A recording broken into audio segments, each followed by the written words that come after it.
Good morning students, welcome in this video class for class 9th mathematics। आज हम chapter 5th exercise 5.2 और देखते हैं भी मल्टीपल चॉइस क्वेश्चन इस चैप्टर के किस तरीके से आ सकते हैं। तो देखिए, हमने पोस्टुलेट्स के बारे में पढ़ा था। 5th पोस्टुलेट्स में क्या था आपके पास, एक्सरसाइज 5.2 में आपका 5th पोस्टुलेट्स के बारे में ही अच्छी तरह आपको बताया गया है। तो क्या है 5th पोस्टुलेट्स में, अगर हम किसी दो आप स्ट्रेट लाइंस है उसके ऊपर अगर एक और स्ट्रेट लाइन लेते हैं तो उस साइड के जिस साइड के इसके इंटीरियर एंगल का सम 180 से कम है तो वो लाइन उस साइड कहीं ना कहीं पे इंटरसेक्ट करेगी। अगर ये टू राइट एंगल के इक्वल है तो ये क्या होंगी, पैरेलल होंगी। अगर ये टू राइट एंगल से ज़्यादा है तो ये लाइंस क्या होंगी, कहीं पे भी मीट नहीं करेंगी। समझ में आ गया है। तो आपको में इसमें जो इम्पोर्टेंट सम है वो ये है क्या, the Euclid's 5th postulates imply the existence of parallel lines. जो 5th पोस्टुलेट्स है वो किसको इम्प्लाई करता है, इससे आपके पास किसकी डेफिनेशन आती है, किसकी एग्जिस्टेंस का पता लगता है आपको, पैरेलल लाइंस का। किसकी एग्जिस्टेंस का पता लगता है, पैरेलल लाइंस का। तो ये इसका सारा प्रूफ है जो आपको पहले बताया गया था। तो अब 1 मार्क्स में तो आपका इसी तरीके से ही आ सकता है कि 5th पोस्टुलेट में किस के एग्जिस्टेंस का पता लगता है आपके पास, पैरेलल लाइन का। समझ में आ गया है। और देखिए इस चैप्टर में से किस तरीके से सम आ सकते हैं। देखिए आपके the things which coincide with one another are. अब आपने जब पढ़े थे ये तो उसमें आपने पढ़ा था जब एग्जाम, तो क्या था, दी things which coincides with one another's, जो एक दूसरे के क्या है, कोइंसाइड्स हैं, तो वो क्या होती है, इक्वल होती है। ये आपने पोस्टुलेट्स में पढ़ा था, क्या होती है वो, इक्वल होती है।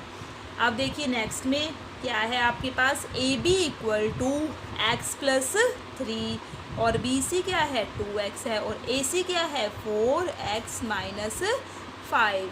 Then for what value of x b lies on A सी।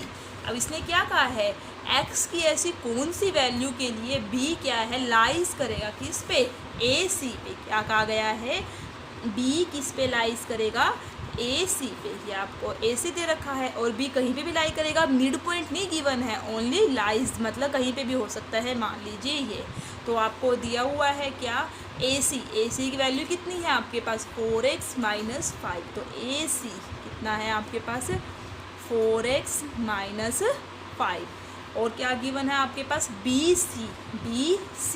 से लेके सी तक कितनी है आपकी वैल्यू, बी से सी तक कितनी है, 2x, कितनी है 2x। और क्या गिवन है आपके पास, ए बी कितनी है आपके पास, x प्लस 3, ए से बी तक x प्लस 3 ये गिवन है आपके पास।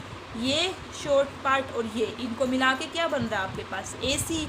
अगर आप ए बी और बी सी दोनों को कंबाइंड कर देते हो तो क्या बन जाता है, ए सी। तो ये लिख सकती हूँ मैं, A B plus B C, इसको कंबाइंड करके क्या बन गया आपके पास, ए सी। दो स्ट्रिप है आपके पास, एक छोटी ए बी और एक क्या है, बी सी।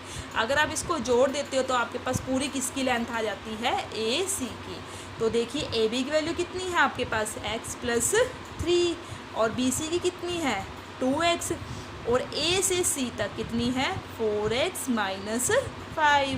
अब x प्लस 2x कितनी होगी है 3x प्लस 3, 4x माइनस 5।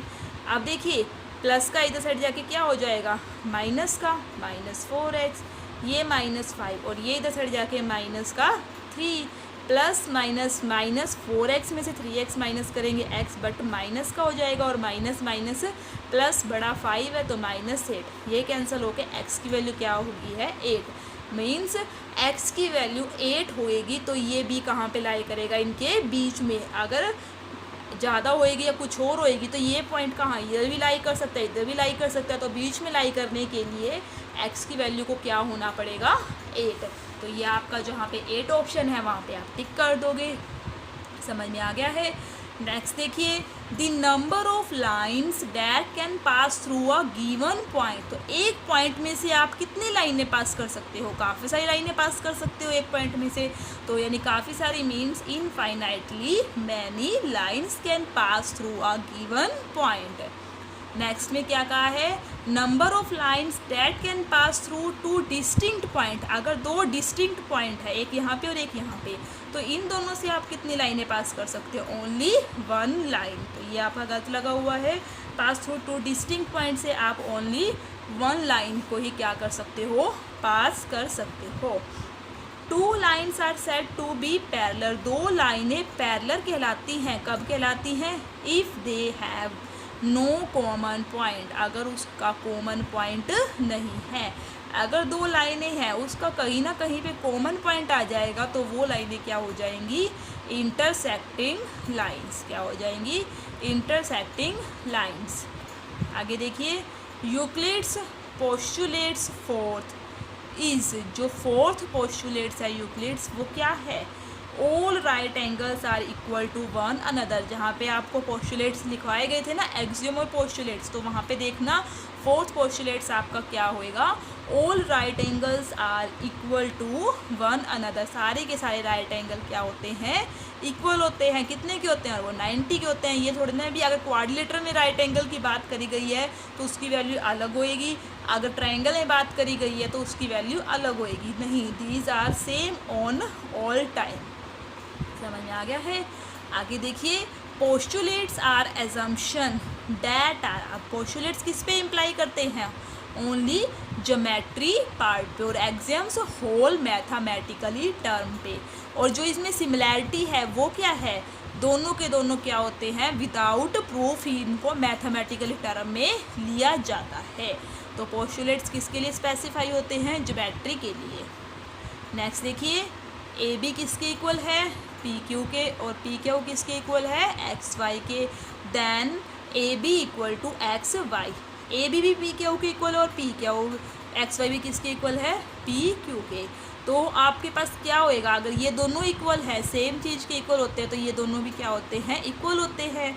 तो अब ये बताना है भी ये कौन से पोस्टुलेट्स में है। तो कौन से पोस्टुलेट्स में है आपके पास? ये यूक्लिड्स एक्सियम में है। कौन सी एक्सियम है? ये एक्सियम फर्स्ट भी। अगर सेम थिंग्स के इक्वल है दो चीज़, तो वो चीज़ें भी आपस में क्या होती हैं? इक्वल। तो आप किस पे टिक कर दोगे? एक्सियम फर्स्ट पे। नेक्स्ट देखिए, the three steps from solids to points. Solid से पॉइंट तक के तीन स्टेप कौन कौन से हैं? तो कौन से हैं? पहले आपके माइंड में अगर आप कोई सॉलिड देखते हो, कोई ज्योमेट्री बॉक्स देख रहे हो, तो आपने वो सॉलिड देखा है, ठीक है, वो अभी कोई सॉलिड है। अब हमने उससे कहाँ पे जाना है? पॉइंट पे जाना है। पॉइंट पे जाने के लिए सबसे पहले क्या देखोगे? उसके फेसेस, जो ऊपर नीचे, जो उसके क्या है? 6 फेसेस। और पहले हमने सॉलिड्स को देखा, फेसेस को क्या कहा जाता है? सरफेस। क्या कहा जाता है? सरफेस। अब उस सरफेस में क्या होंगी? लाइनिंग होंगी। जैसे रेक्टेंगल बने हुए हैं, रेक्टेंगल किससे बने हुए हैं? क्वाड्रिलेटरल से। जैसे क्वाड्रिलेटर्स होएगी ना कोई, और वो क्वाड्रिलेटर्स किससे बनी हुई है? लाइन से। तो उन लाइन से हम किस पे चले जाएंगे? पॉइंट्स पे। यानी पहले सॉलिड्स, फिर सरफेस, फिर लाइंस, और फिर क्या आएगा आपके पास? पॉइंट्स। समझ में आ गया है। नेक्स्ट में देखिए, if a point C lies between A and B. अब सी क्या है? ए और बी के बीच में लाई कर रहा है। जैसे मान लीजिए ये ए है, ये क्या है? बी। इसके बीच में कहीं क्या लाई कर रहा है? सी। देन क्या प्रूव होएगा आपके पास? ए सी प्लस सी बी किसके इक्वल हो जाएगा? ए बी के। तो ये कहाँ पे है? ये रहा, A C plus C B equal to A B, पूरे के इक्वल। समझ में आ गया है। Which of the following geometric term is undefined. Undefined जिसको हम डिफाइन ही नहीं कर सकते, तो ऐसी कौन सी ज्योमेट्रिक टर्म है? अब देखिए, पॉइंट को आप डिफाइन कर सकते हो, यहाँ पे है, यहाँ पे है, यहाँ पे है, नहीं डिफाइन किया जा सकता। अब जैसे लाइन है, लाइन को भी नहीं हम डिफाइन कर सकते हमारे पास, क्योंकि ये दोनों तरफ से क्या होती है? Non terminated. समझ में आ गया है। अब प्लेन को भी नहीं आप कर सकते। प्लेन भी काफ़ी है, एक्स वाई प्लेन में ले रहे हैं, वाई जेड में ले रहे हैं, कौन से में ले रहे हैं, हमने डिफाइन तो नहीं कर सकते ना, इसको पर्टिकुलरली नाम देना पड़ेगा हमें जब तक डिफाइंड होंगे। ये वैसे तो नहीं डिफाइन है हमारे पास, तो ये क्या हो जाएंगे? All of these are undefined term. A line segment has, कोई भी लाइन सेगमेंट है उसके कितने मिड पॉइंट हो सकते हैं?